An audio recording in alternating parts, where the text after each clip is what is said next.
Hello, good evening, everyone. I am Erin, the librarian at the Winnetka-Northfield Public Library District, and so excited to have this presentation tonight. For one reason, it is a hybrid presentation, which means those of you who are here, which we're so happy to have you here, but also there are many who are at home right now listening and watching to the same presentation. And this is not something we really do. So I hope it all goes smoothly, and it seems like it is. So I'm very excited about that. We do plan to record this presentation through Zoom, and we'll email a link to everyone who signed up on our website. It will be on the library's YouTube channel. So even if you don't get a link, you can go to YouTube, search for Winnetka Public Library, and you will see the video appear. It will be available for a limited time, maybe a month. So if you want to see it, try to get it in that month, okay? Okay, so I'm so happy to have Bruce Mainzer here to talk about his family story. His mother and aunt escaping the Gestapo during World War II. Bruce is a former resident of Winnetka and remains local and is here in person to talk about this. Those who are at home online, you can type questions and comments in the chat, and I will be monitoring that along the way. But at the end of the presentation is when those questions will be answered. We'll try to answer the people at home and the people in the room, and we'll have to do some juggling there, but I think it'll be great. So welcome, Bruce. Thank you so much for being here.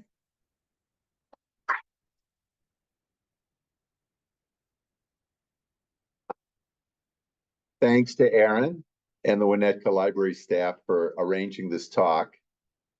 My family moved to Winnetka in 1960, and all of us went to Winnetka schools, New Trier East, where Sharon went, and I went to New Trier West, as well as my younger brother and younger sister.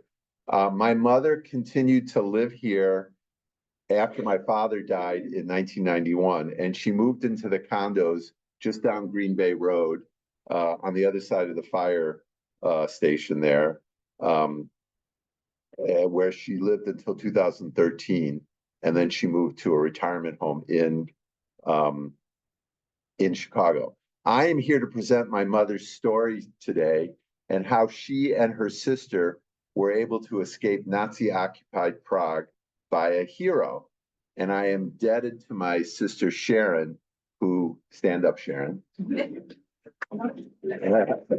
who back in 1988 took a tape recorder and interviewed my parents.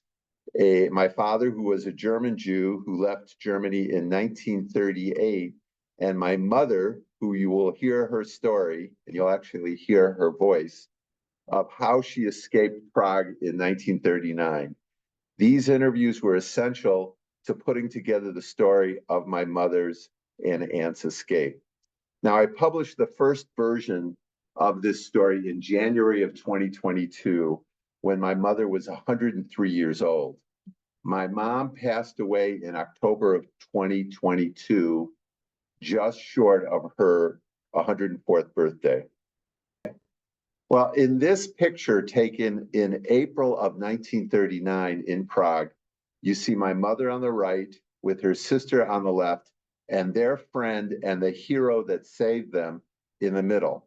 In January of 2023, I completed a revised essay on the escape and the hero that helped them.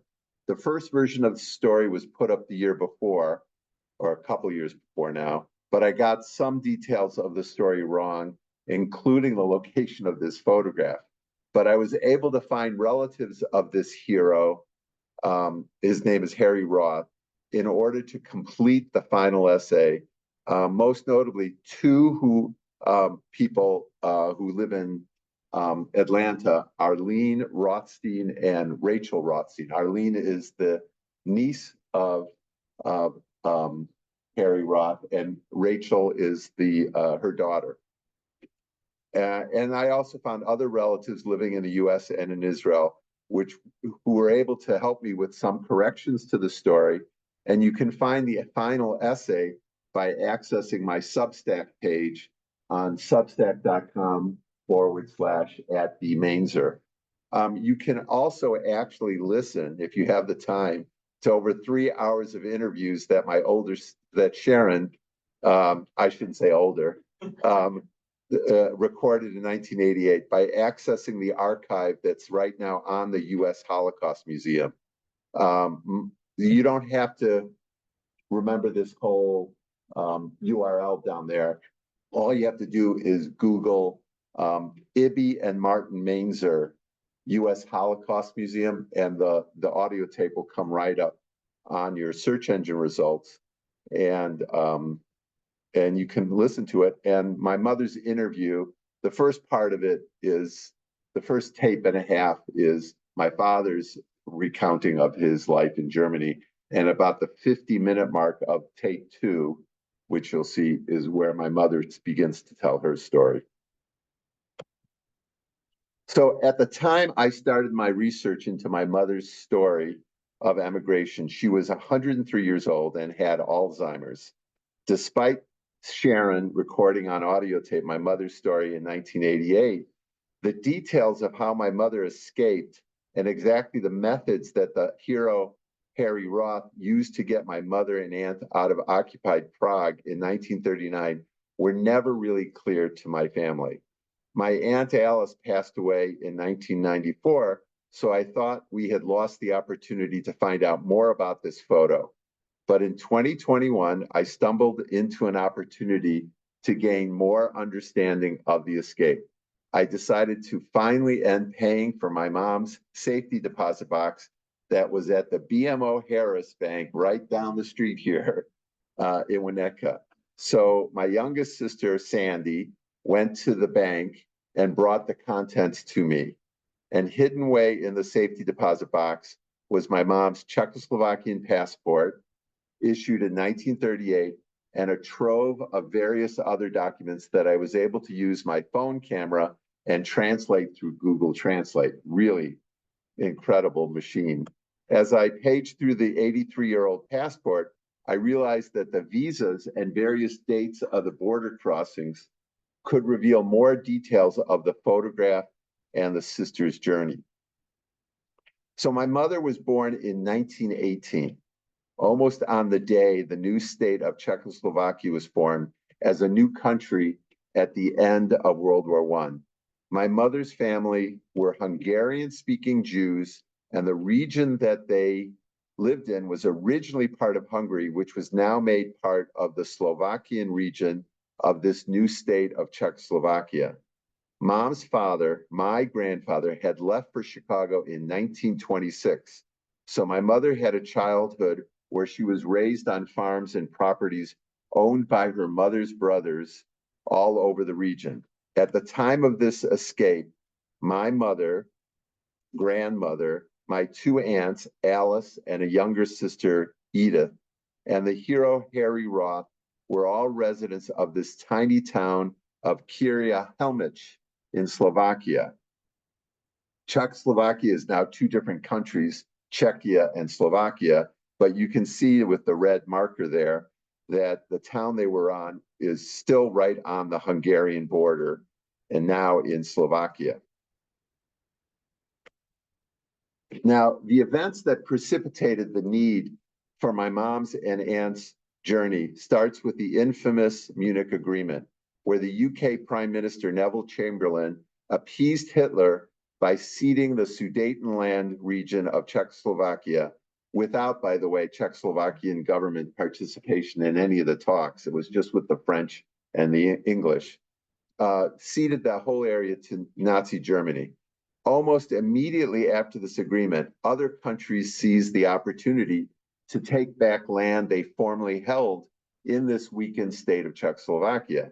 For my mom and aunt, their region of Slovakia was annexed by Hungary. So you can see that in the lighter brown area.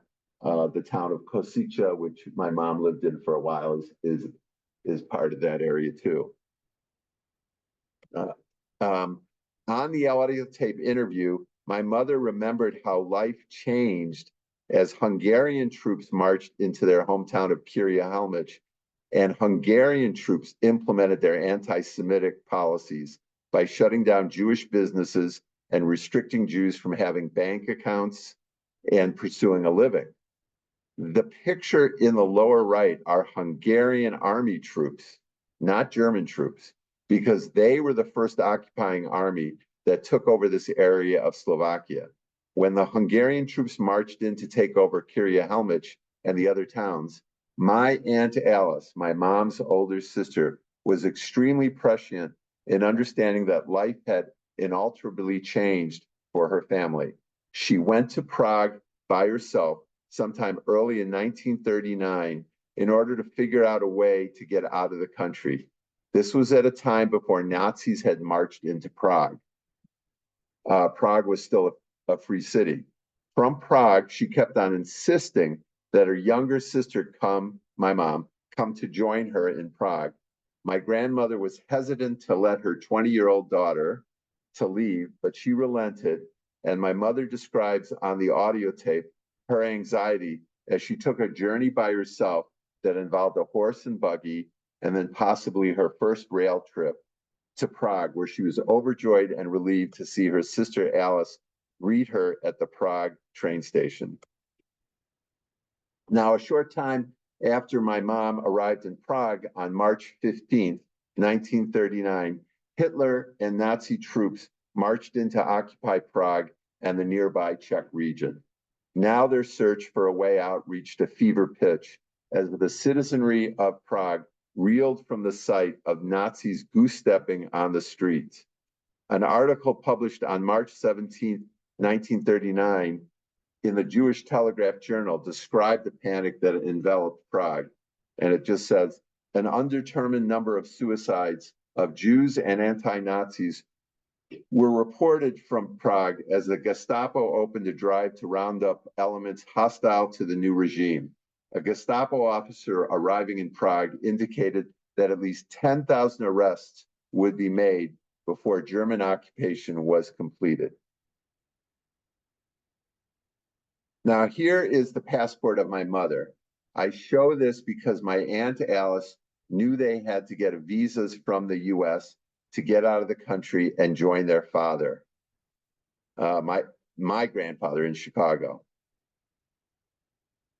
The visa I found in my mom's passport here was not hard to get because my mom, being 20 years old, was not considered to be an adult by the US State Department. And so her visa could be approved because only adults were restricted by the strict quotas imposed by the US on the number of people receiving visas. And I believe you can see it says non-quota immigration. And by the way, you will notice that my mother's visa was issued on March 28th, despite the fact that the US had closed the embassy on March 20th, 5 days after the Nazis took over Prague. This was puzzling until I contacted an expert on Jewish emigration from Czechoslovakia.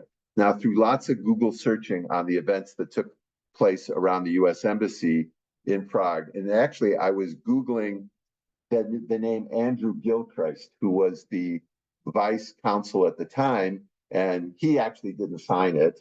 He had already left Prague at this time. But I discovered by Googling on the name, I discovered the name was in a PhD thesis written by a professor from Albion University in Michigan, Professor Laura Braid.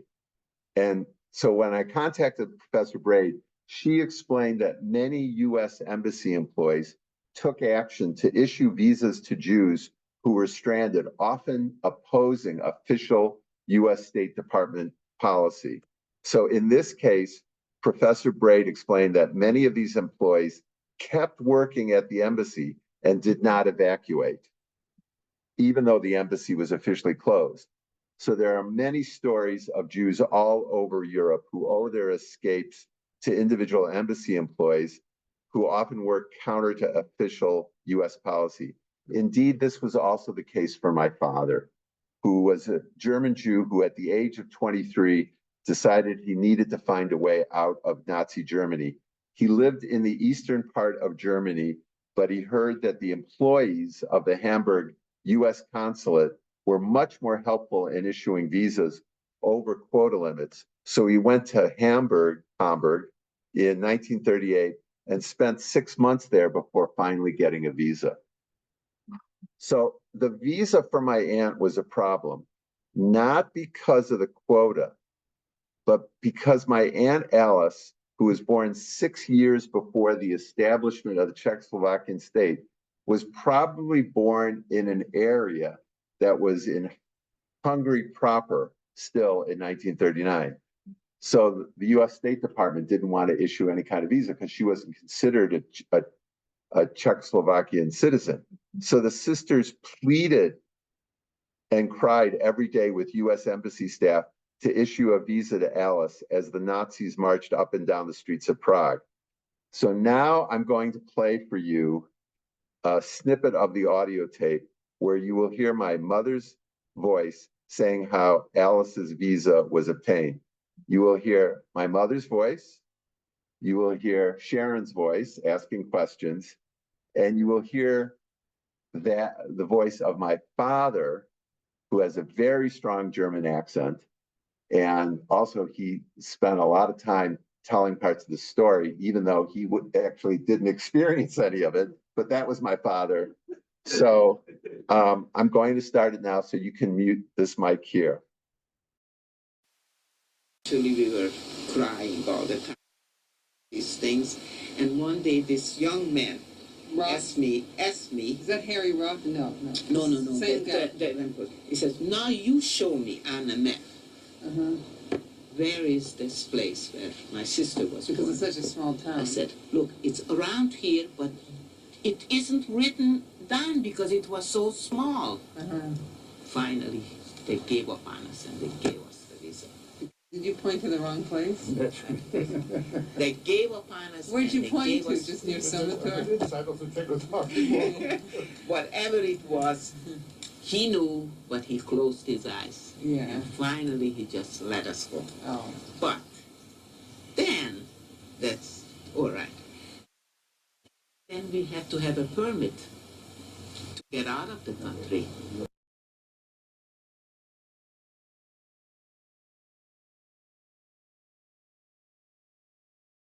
So, so you can see that this is my Aunt Alice's visa, Elzbieta Herskovic. And you can see that my Aunt Alice's visa was finally obtained on April 4th, 1939. So think about that. The Nazis marched in on March 15th.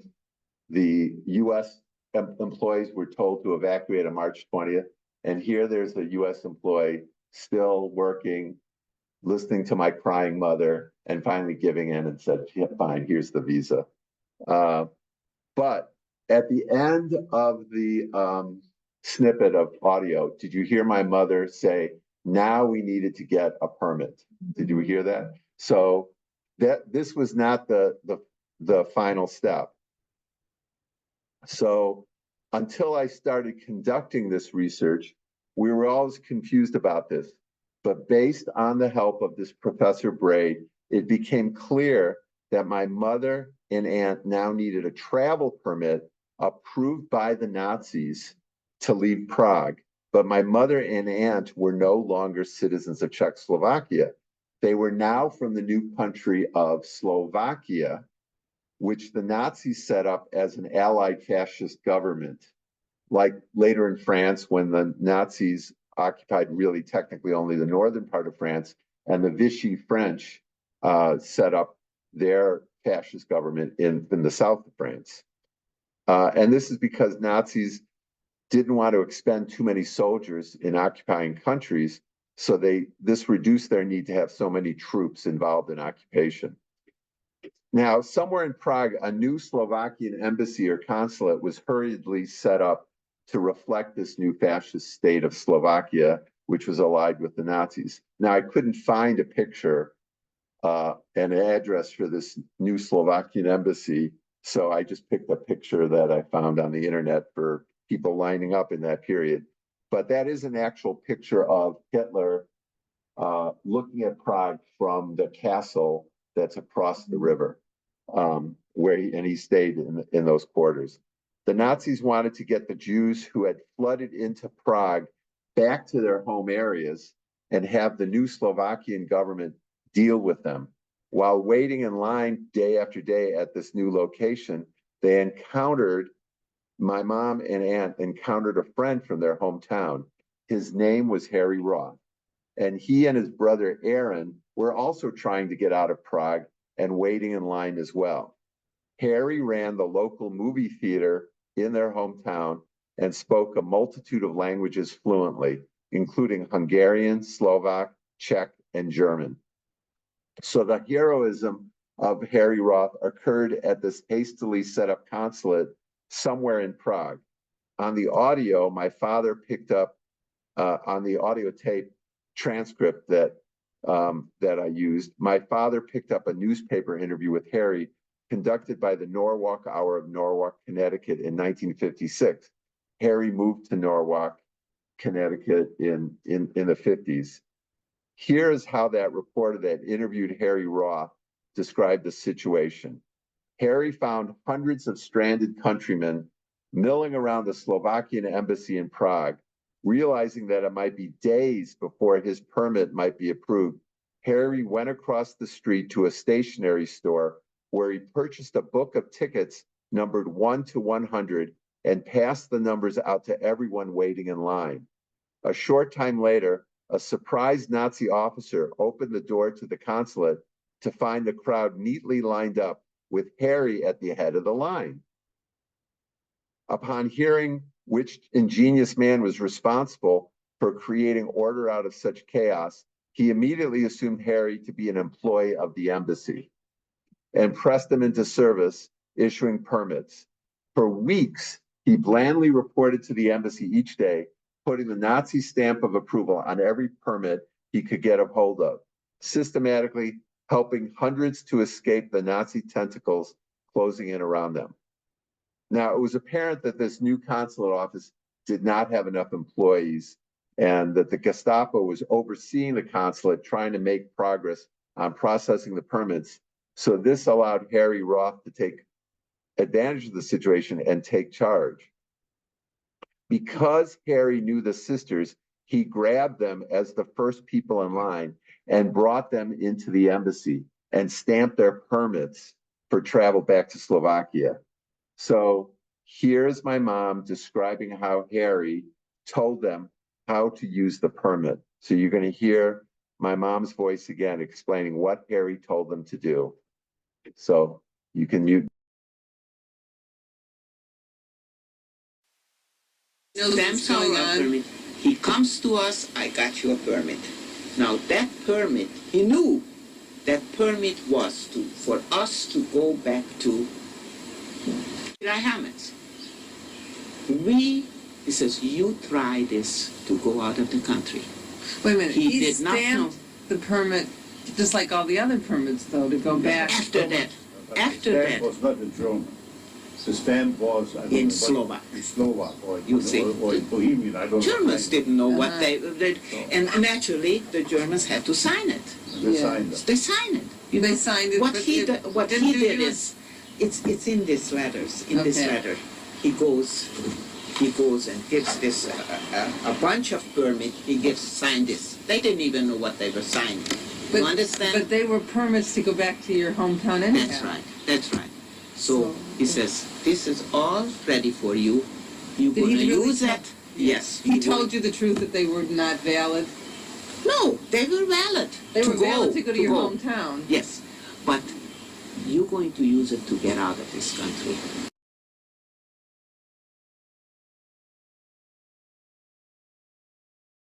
So you're going to use this to get out of the Tell country. us what's Stamps going our on. permit.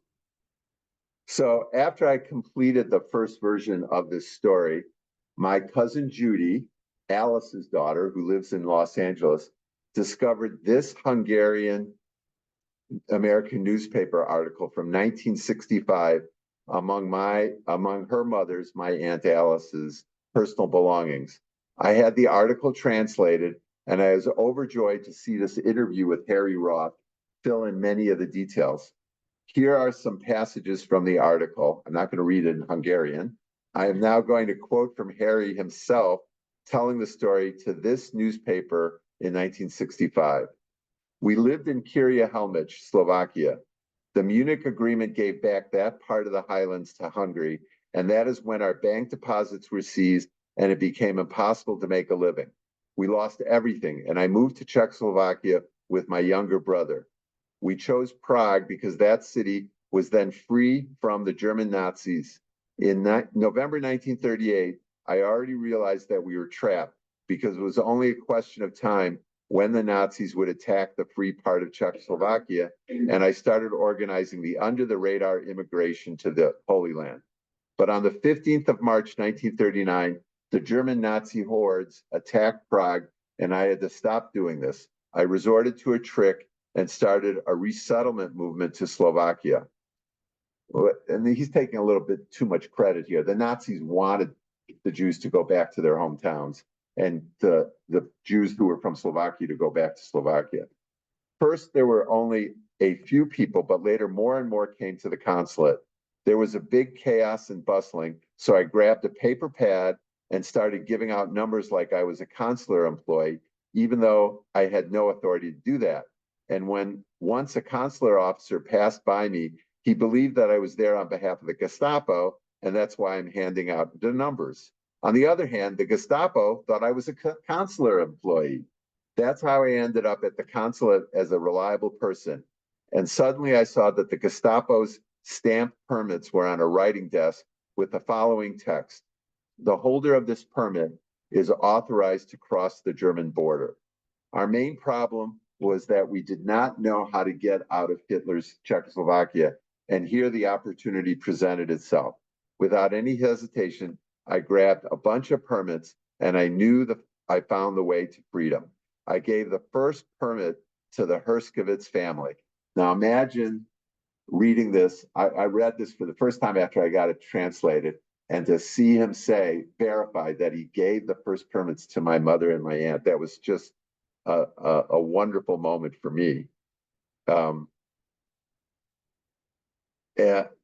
And after 2 dreadfully anxious weeks, I got a note from them. They managed to get to Paris without any problem.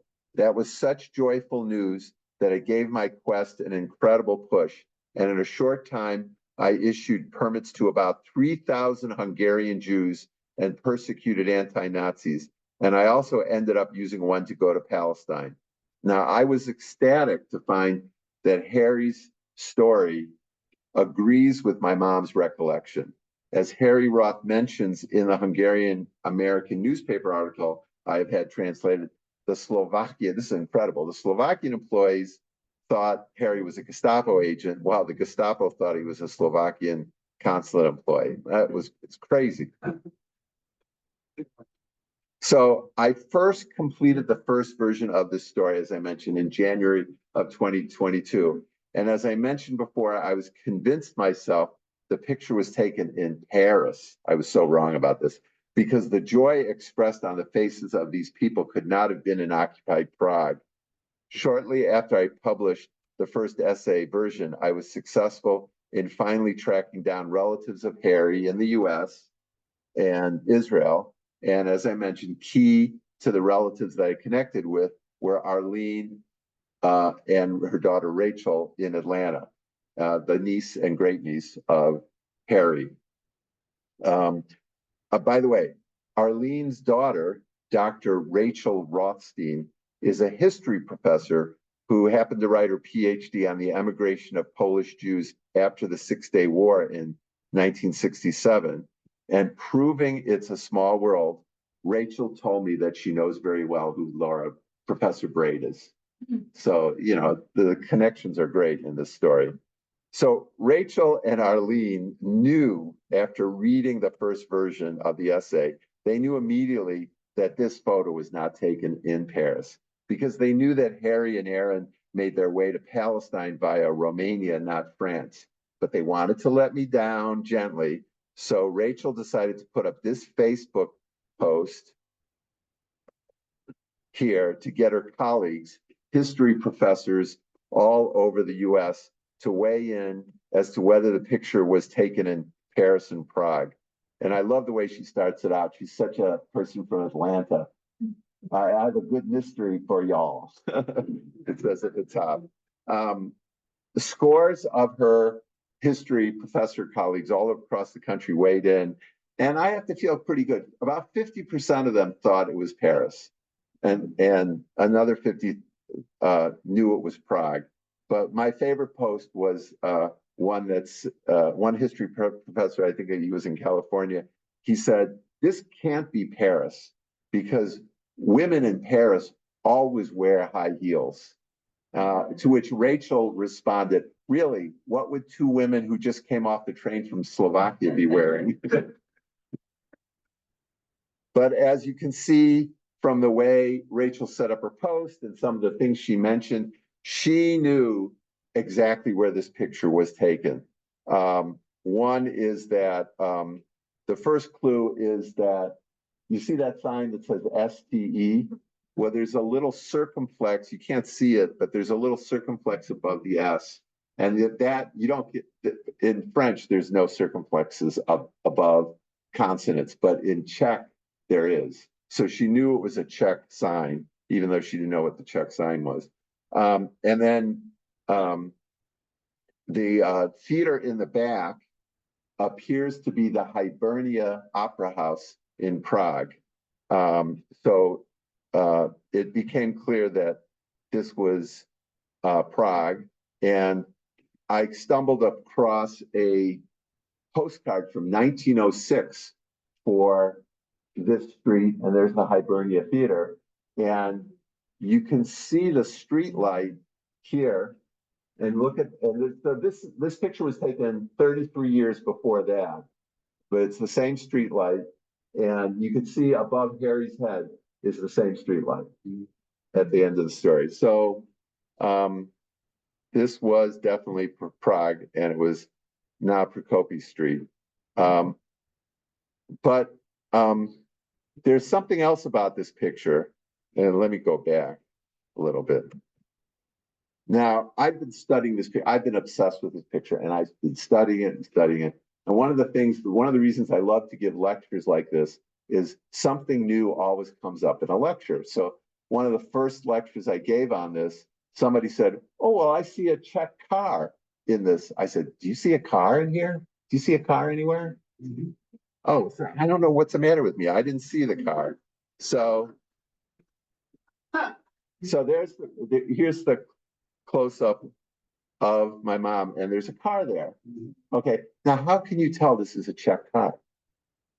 Well, it's a very strange looking car. And that's the car. It's called the Tatra. And it had a fin on it and a rounded edge.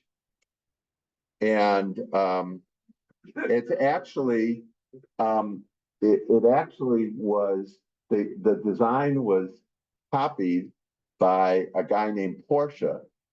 And that's one of the reasons that Porsches have this rounded edge. It really comes from this car. And the car was had a V8 engine, and it was extremely fast. And one of the reasons that I really like this part of the story is it turned out that this car was the favorite car of the Czech resistance because it was so much faster. A V8 engine, and it was made out of aluminum. And so a V8 engine, the thing was much faster than anything the Germans had. So it was used in a lot of resistance movements. So in this aerial view, oops, I gotta. Okay, so in this aerial view of Prague from Google Maps, I put a red star at the location I estimate they were standing. This street, not Prokope, is still an important street bordering the old city of Prague. from the same website of old postcards that I found from 1906, there was this description of Na Prokope. Following the clearance of the Jewish ghetto, Na Prokope became the home of a number of Jewish merchants who opened their shops here. It was this first generation of Jewish businessmen which established the reputation of the street as Prague's #1 street of commerce, with some of the most luxurious shops offering mostly goods from abroad. Now, another thing about this picture, I was also introduced by Arlene of Atlanta to the granddaughter of Aaron. So it's a great niece of Harry Roth, actually the granddaughter of Harry's brother, Aaron. And she lives in Israel. And when she saw my essay and these pictures, she said to me, "Oh my gosh, I have seen this picture in my grandfather's memorabilia, and it's stored with another picture of my grandfather Aaron with Harry standing in the same spot."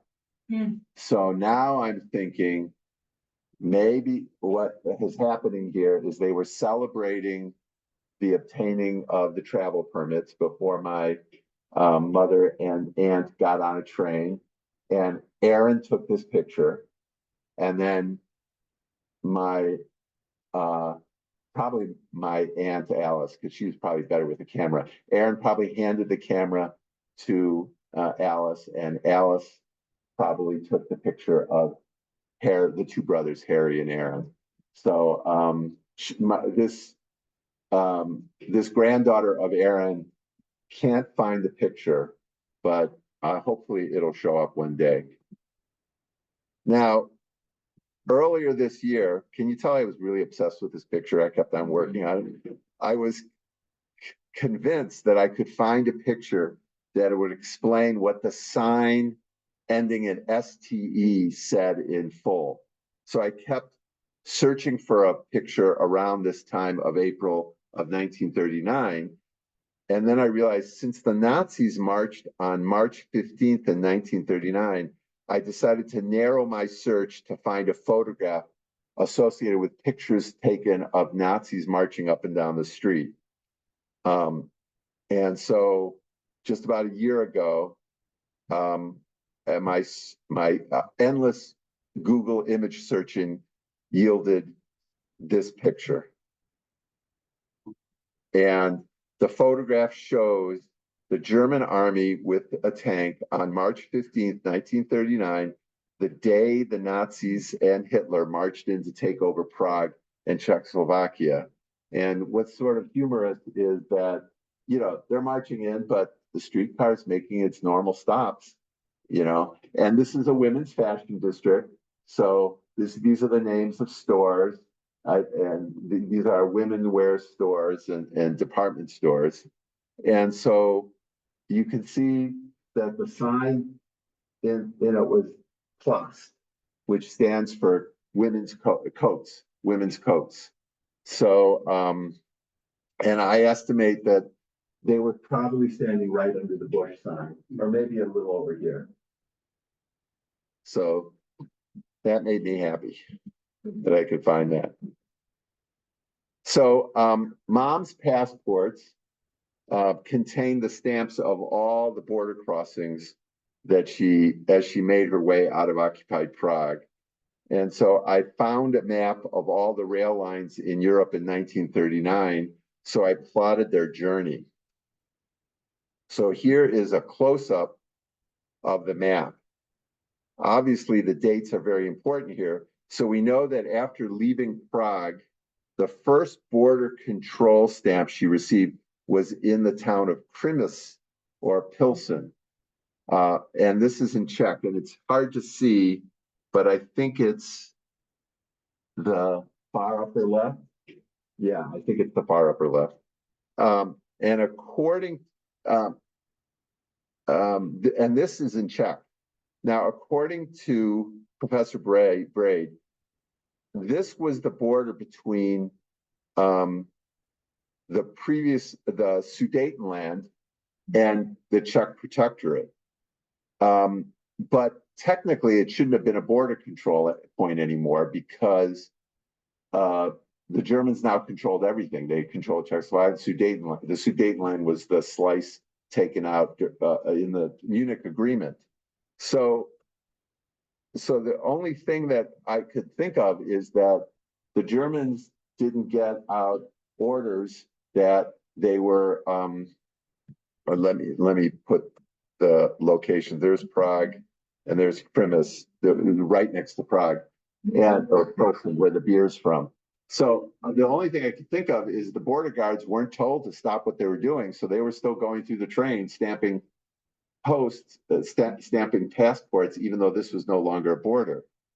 And since they spoke Czech and the permit was in Slovak, maybe they didn't know that they were the two sisters were supposed to be going in the other direction, back down to Slovakia, and not in that direction. Or maybe because it was signed by a Gestapo officer, they just figured they should let him pass. So the next stop is Koselup, and you could read that very easily there, which is on the real German border. And here's where Mom and Alice, you can see Deutsche Grenzpolizei, which is German border police. And you can see that here is probably the first time they encountered their first German border guards. And they were probably very nervous because this is where they had to make sure that the permit worked. So here's my mom describing the journey with, of course, my dad filling in a lot more on the journey that he wasn't on. So I will start this, and you can mute me. Okay.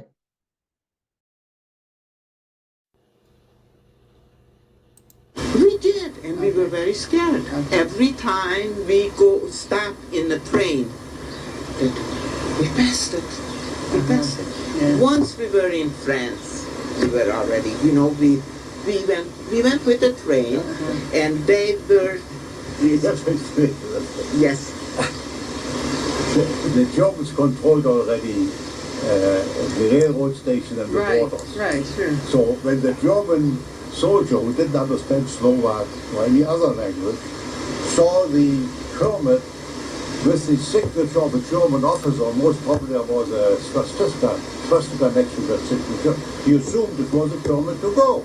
Right? Right. So he didn't know that it was a permit to. So he was using. He said it was a permit going His idea was to go ahead and use those permits for the Get out, reason he wanted get to out. use it. But if they would be a little bit smarter and maybe read and have a translator, they would have known that goes back home, not to go out of the France. Because they didn't know that Once we were the Nazis at that time. They didn't know that the Nazis that came to occupy it, for all they knew, they were deporting you. deporting. That's right. That's what it is. So, and Harry Road said, when we get out, please send us a telegram to say we are safe here and there. That he knew that this worked. Okay. So here it is. He was doing this for 3,000 Jews. He let out with the same kind of a deal. What Were he you did the to us, first one? we were the first one. ones. The guinea pigs.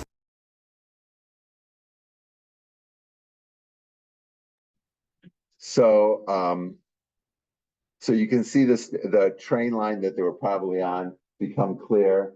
There's the last station in Germany, Kell, and you can see the date that they crossed there. And then they crossed over to Strasbourg, which was their first border in a free country at that time of France. And then it would probably be another 4 to 5 hour train ride to Paris, and then another 2 hours from Paris to board their ship at Le Havre. So now I never found the travel permit. With all these great documents, they never found the travel permit. So I'm going to make up a story that when they went over the Rhine River between Kell and Strasbourg, they ripped up the travel permits and threw it into the Rhine. So that's my story, and I'm sticking to it. And so, yeah, so you can see that they were heading to Le Havre, where their ship were gonna take them to the United States. So on the audio interview, my mom said when they arrived in Paris, they were notified that their transatlantic crossing from Le Havre to New York would be delayed because the ship they were supposed to take had a fire and alternate arrangements had to be made. So they had to stay in Paris for a few days to wait for the ship to be repaired, according to my mom. I found that on this passport immigration card that fell out, that showed that the ship she traveled on was the SS Champlain of the French line. So let me go over here. Now, Alice's daughter, Judy, sent me the ship manifest for April 20th, 1939 of the SS Champlain, where their names can be found. And there you see the name written in Czech, Hirskova, and the Czech added A to the end of the last name if it's a female. And there you can see my mother, Iboya or Ibi, and Alice, Alzbeta. And so now that I knew the name of the ship, I didn't know the name of the ship before, and I don't think my mother really told us what the name of the ship was. I decided to keep on Googling the SS Champlain, and I did a zillion searches. SS Champlain, fire, April 1939, nothing came up. So then I just figured, I'll just Google Le Havre 1939 ship fire, and this YouTube video came up. Now before you mute me, I'm gonna play it, but I think I've been giving this lecture so much that YouTube is noticing that it's getting a lot of play, so they added some ads in the beginning. So hold on while I take the ads. Now, you can unmute me now. Son, I'm worried about Mrs. Kravitz. The woman next door? She called one of those cut-rate companies to service her heat. When your family's protected under our roof, So are you brave? I'm brave. they're free to enjoy their dreams. Fearless.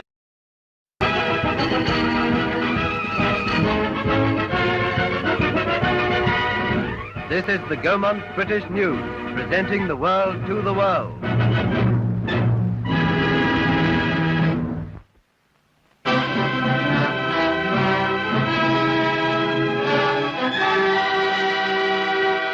Our aerial cameraman cruising in the sky along the coast of France passed over Le Havre to witness and record for you the most spectacular picture of 1939. In dock, ready to sail for New York and the World's Fair, the 34,000-ton giant of the French line, the luxury liner Paris. Fire was crackling along her deck, smoke billowed out amidships, and steadily the devouring monster grew. Watch how our cameraman's plane circles above the burning vessel, while the film turning on the majestic scene reproduces every awe-inspiring minute. In one hold, the liner stores 150,000 pounds worth of art treasures for the World's Fair.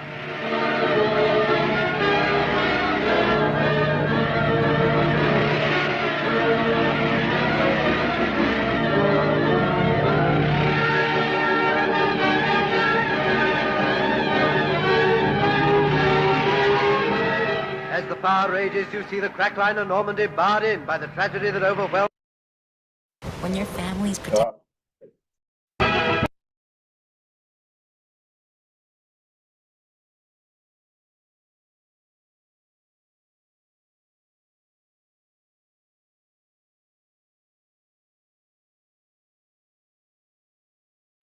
Okay. So on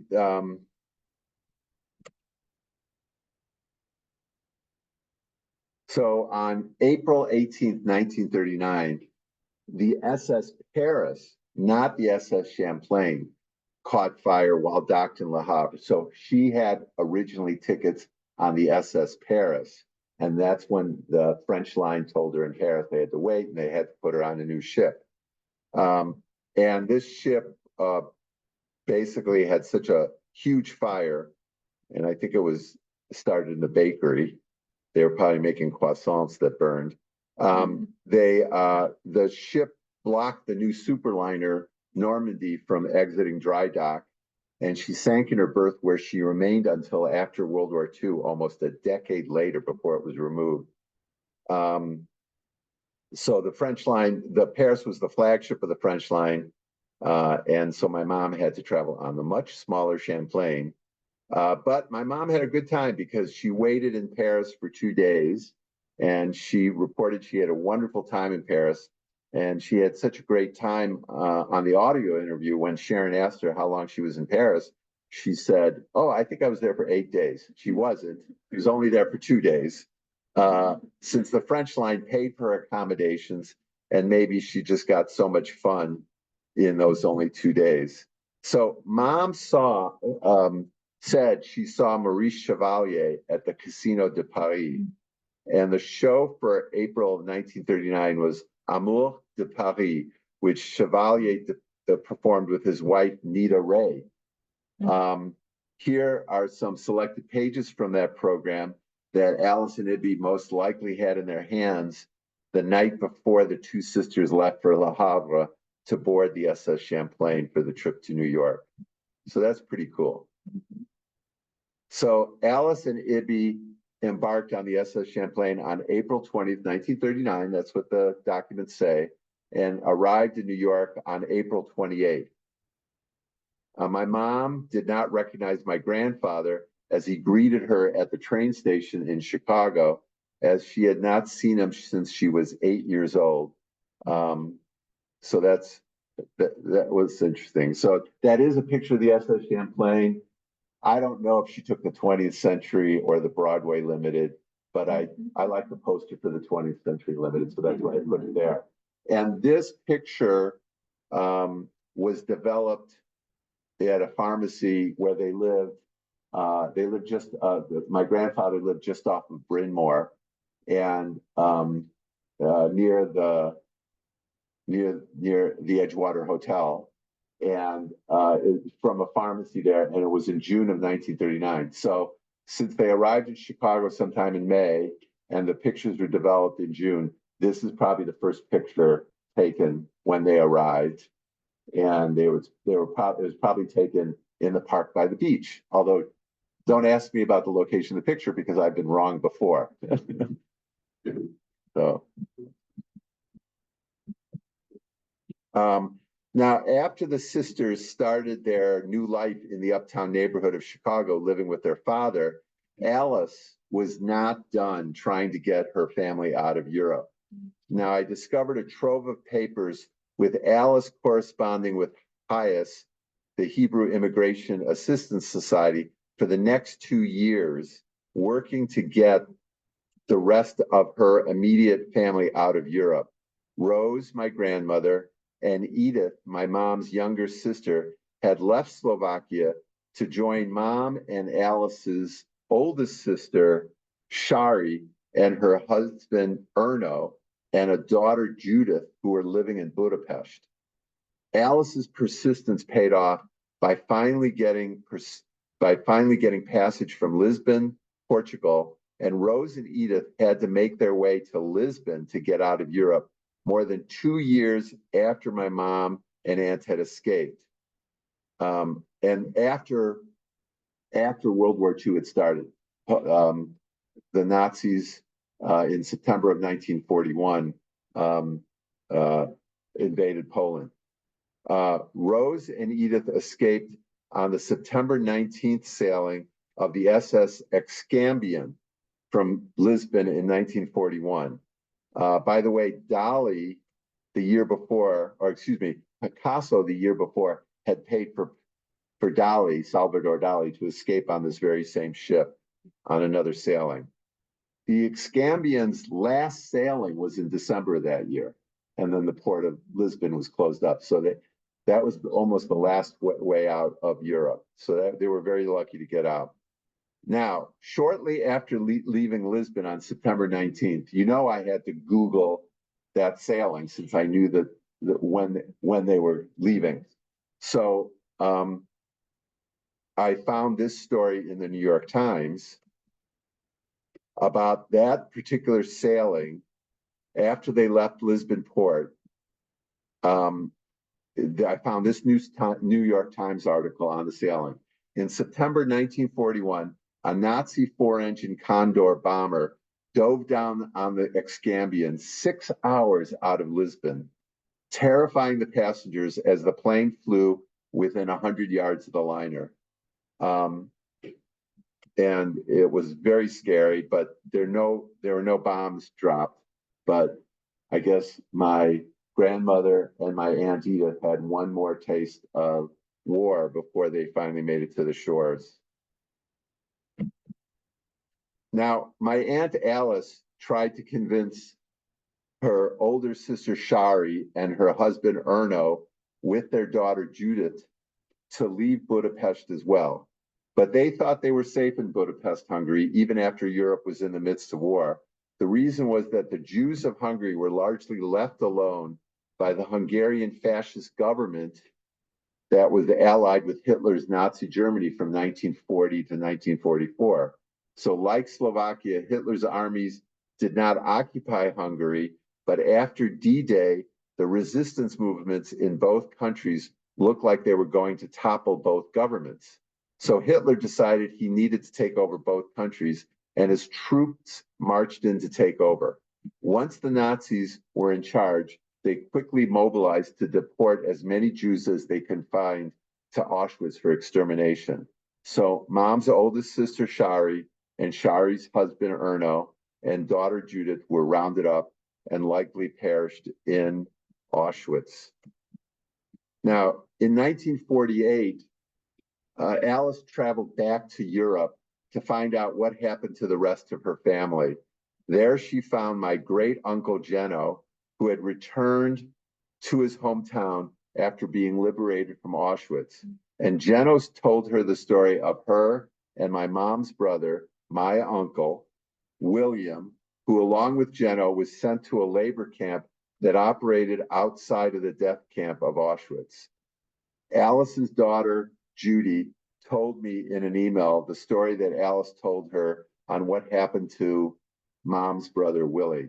I will read the email from Judy to me describing how Alice told the story to Judy. During the liberation of Auschwitz, Willie went to the infirmary to rescue his uncle Geno, who was sick with typhus. He left the infirmary carrying Geno on his back while the Russians were recklessly firing their guns, likely intending to kill all the stray Nazi guards they might find in the area. At some point, Geno told Willie to leave him behind and run alone so Willie could save himself. The irony being that while running, Willie was mistaken for a Nazi attempting to flee, so Willie got shot and killed by the Russian liberators by accident. And his deathly ill uncle, Geno, miraculously survived.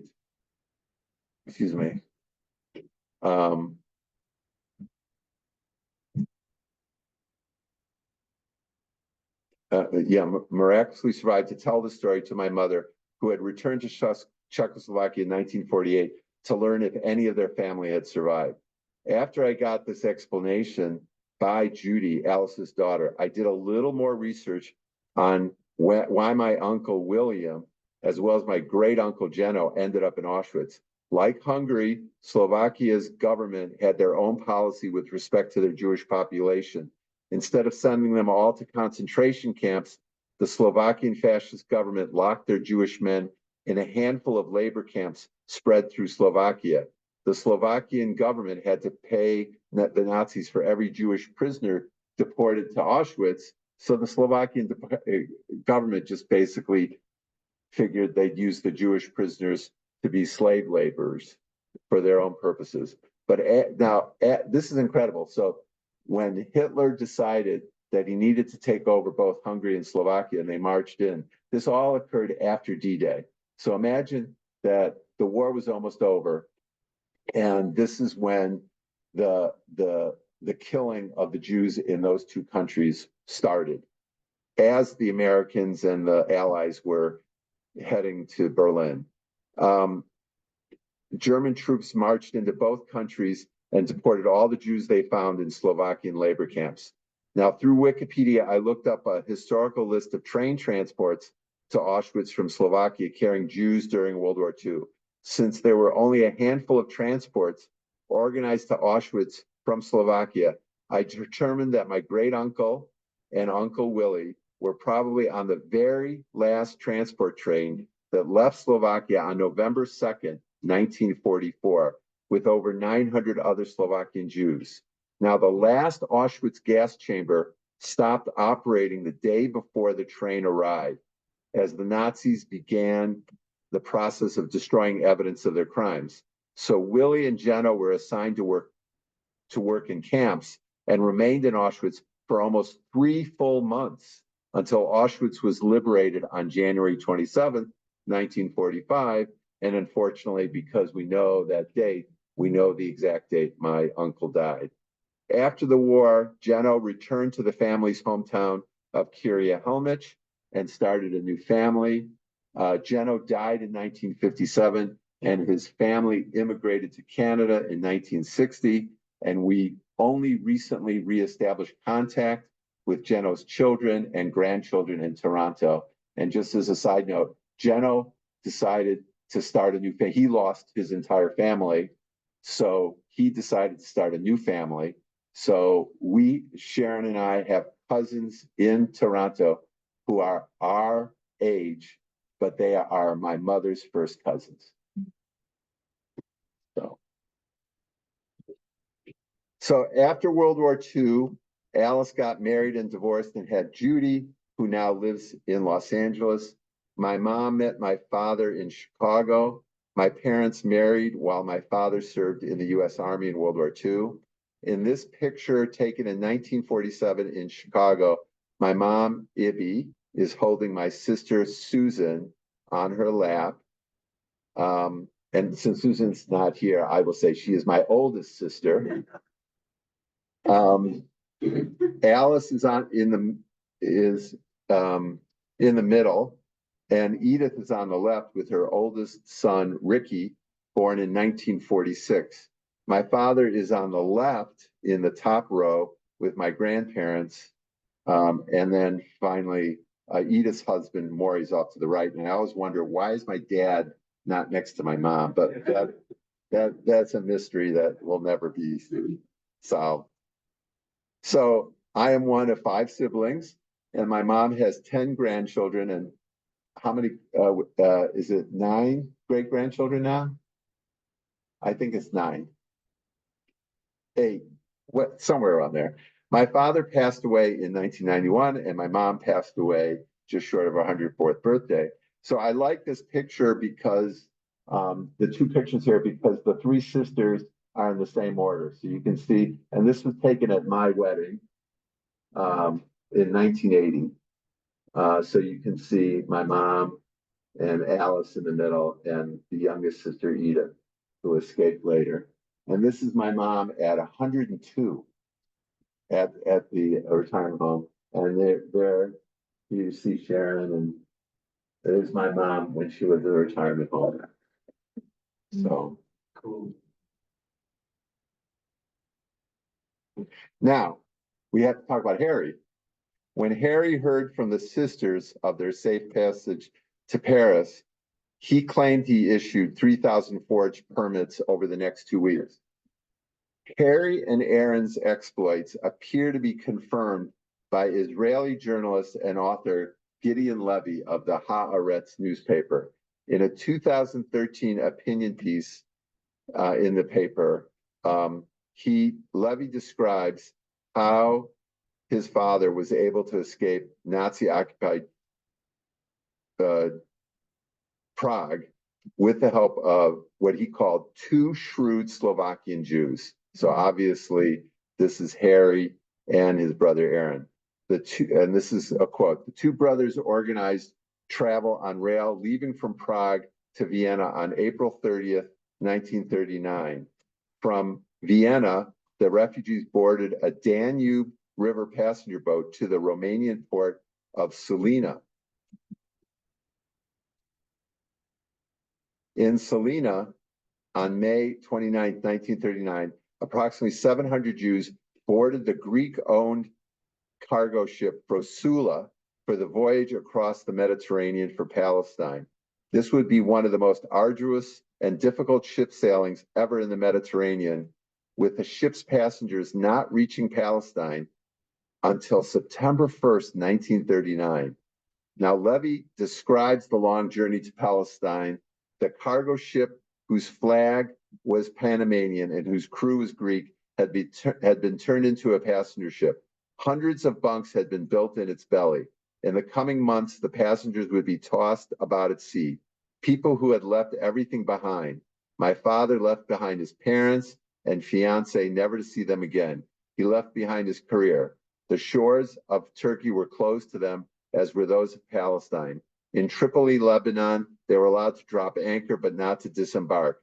At the port, the passengers exchanged their European clothing for food and merchants. In Beirut, they were taken to a detention camp. After 6 weeks, they were again at sea. His Majesty's plane flew threateningly overhead Britain. At one point, the British shot and killed 2 passengers. At sea, they were transferred to another ship, the Tiger Hill, also full of illegal immigrants. So I need to explain this a little bit.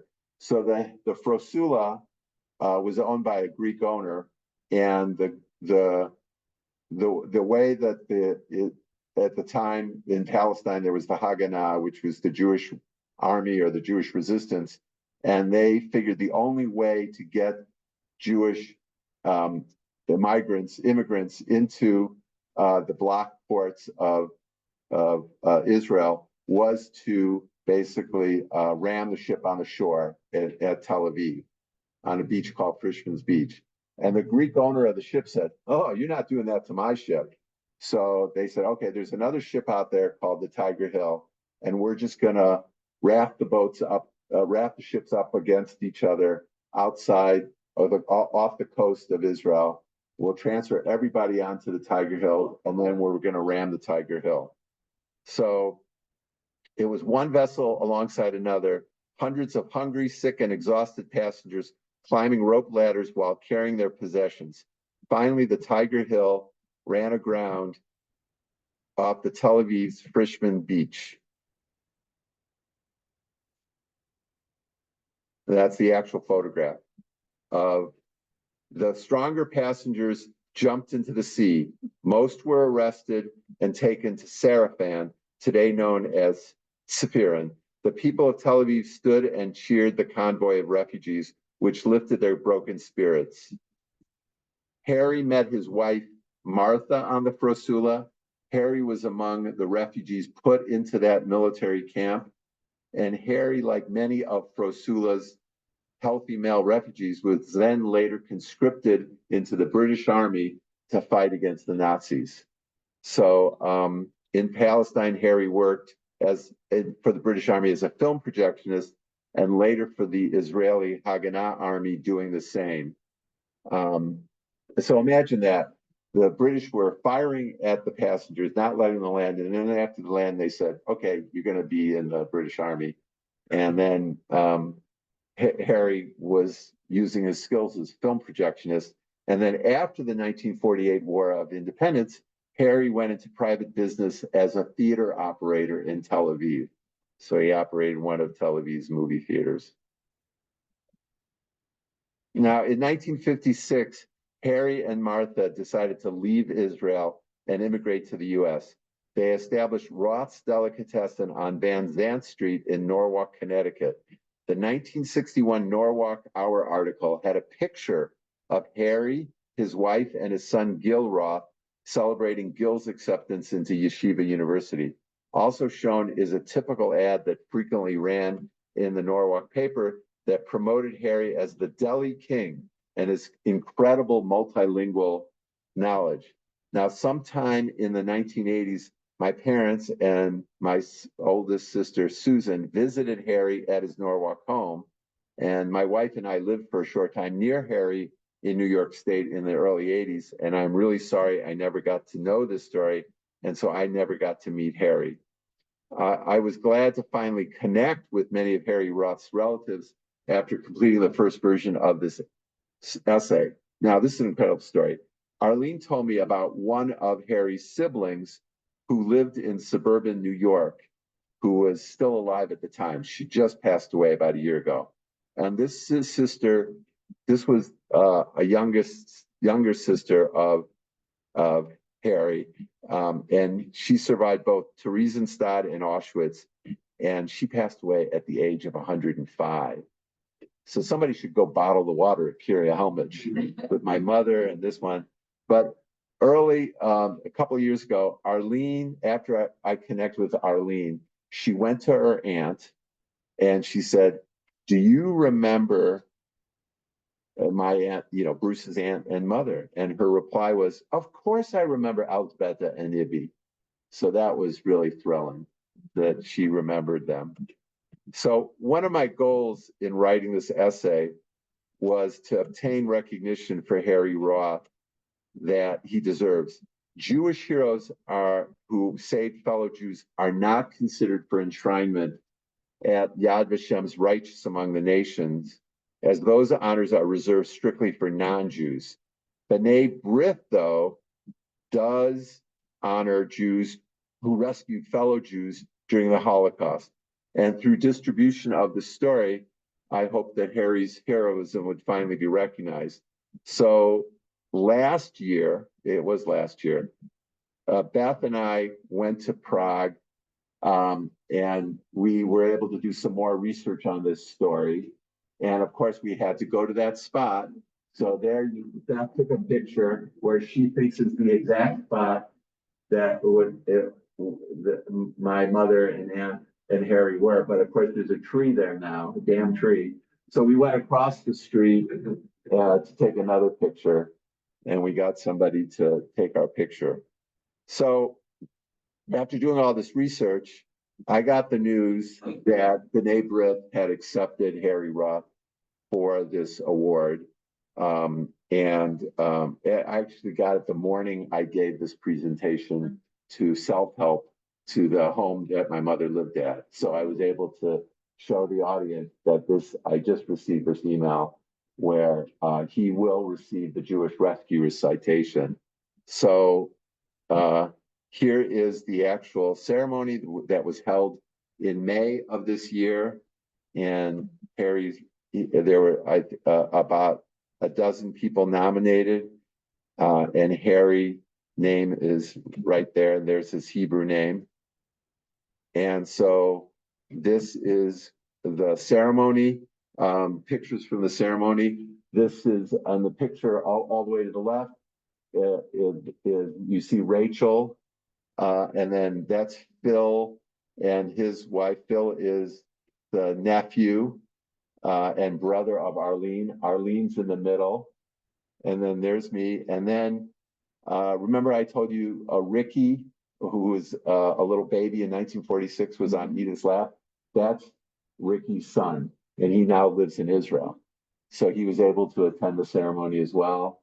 I gave a lecture at the Czech embassy, this same lecture at the Czech embassy in Tel Aviv, and Arlene and Rachel and Phil attended that lecture, as well as members of my family who live in Israel.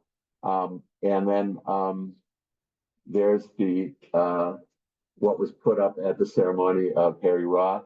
And then here's the certificate that Harry Roth, that was awarded, and Arlene is holding this now.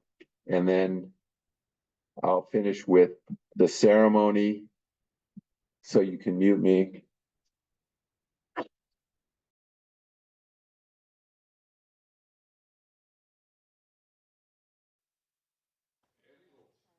Harry Roth posed as an employee of the Slovak embassy in Prague after the German occupation in March 1939 and gave Jews who came to the embassy permits to return to Slovakia. He encouraged them to use these permits to travel to a safe country, which had not to Slovakia. This saved their lives. The citation will be awarded to his niece Arlene Rothenstein. Dr. Alexander Hermann was an inmate doctor in the Theresienstadt, Birkenau, and Leipzig Tauch.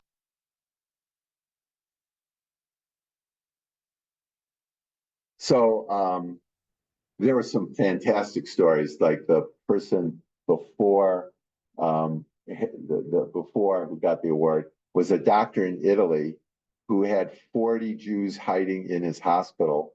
And when the Nazis came, the doctor said, "You can't come in here. They have this weird disease called Special K, and you'll die if you walk in here." So the Nazis stayed away from this hospital for months until they were liberated. So there were some incredible stories here. It was just very rewarding to have the story end this way. So thank you very much for listening, and I think we're ready to take questions.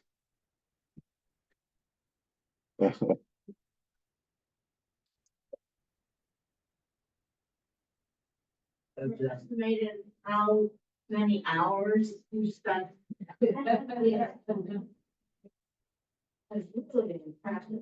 Yeah, I mean, the question is, how long did I spend on this? And how many hours? And I really can't say, but it was during the pandemic, and I'm retired, so I was able to do it. But it reminds me of a question I received at the Tel Aviv lecture I gave. The first question it was a typical Israeli question. The first question was from a fellow, and he said, "So what do you do? Are you a history professor or something?" And I said, "Why do you spend so much time on this?" And I said, "This is the story of my mother." And then he said, "How many children do you have?" And I said, "One." He says, "Why only one?" That was my first question. Any other questions, or any questions from the online audience? Yeah, but there was an early comment, and they can hear me, by the way. Oh, good. Let me find that comment. It was about the name of your. Amazed to see the name Herskovit. That was my grandmother's maiden name, and she was from Hungary. Yeah. So we should get in contact. Maybe there's a connection there. There was a second cousin of ours that recently contacted us just about 2 weeks ago because of this story. He was Google searching, and he said, "I think I'm your second cousin," and he lives in Oakland, California. And it indeed was true. He was my second cousin, and he found us only because this story was searchable by Google. Will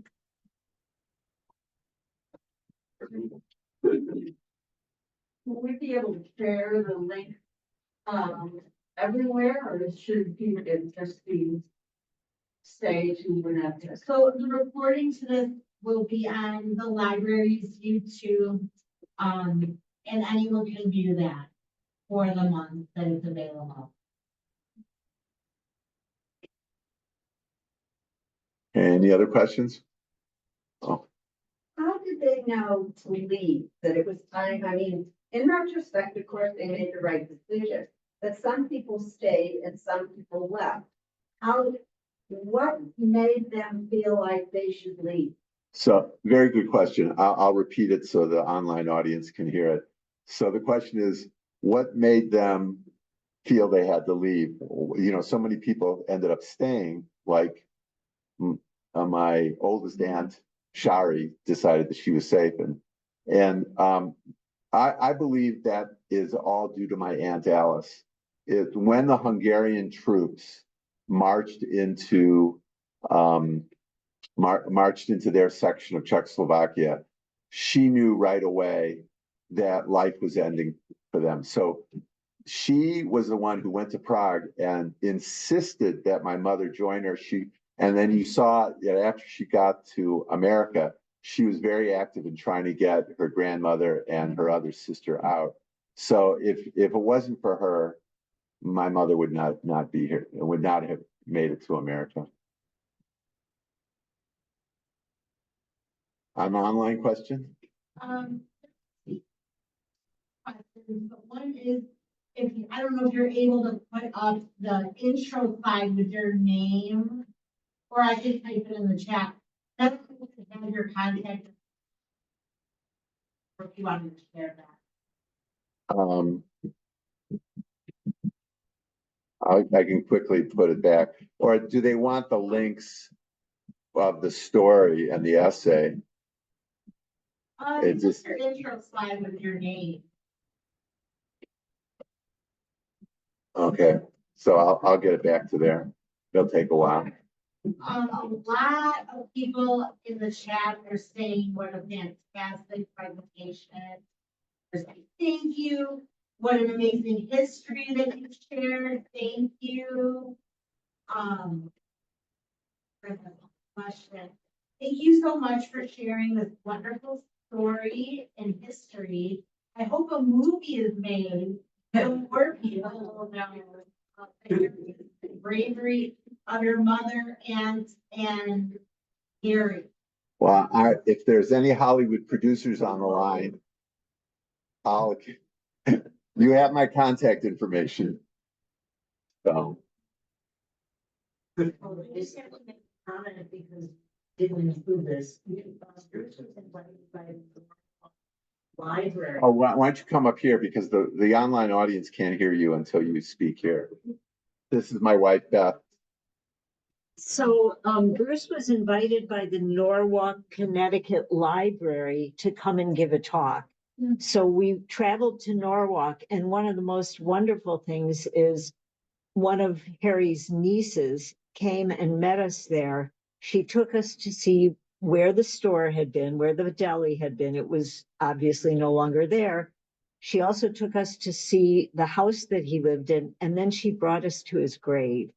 And it was really incredible because you realize that, you know, Bruce wouldn't be here. His mother wouldn't have been here. Sharon, and Sharon's children, you know, wouldn't be here, but for the fact that this man was so brave and saved everybody. And the other thing that Bruce didn't mention is that he contacted relatives who did not know their uncle had done this. He had never really, he must have shared it some because when we were in Norwalk. Yeah, let me tell you that story. So that when we were at after I gave the presentation in Norwalk, and he belonged to the synagogue there in the town of Norwalk, Connecticut, a fellow came up to me, and he was the head of the men's club at the synagogue years ago, and he showed me pictures of Harry and him, and he said to me, you know, you told that story exactly the way Harry told it to me. And I said to him, why didn't I contact you first? And then I recently, in June, I went to give this presentation to at my 50th college reunion in Ithaca, New York, at Cornell. And it was part of a talk that my classmates from that year could come in. And so I had about 30 people, about the same size crowd as today. And at the end of the lecture, somebody said, oh my gosh, I lived in New Rochelle, and my father insisted that we had to go every Sunday to this Jewish deli in Norwalk, Connecticut, run by Harry Roth, and I knew Harry Roth. And that was very rewarding. So. Great job. Thank you. Thank you, everybody.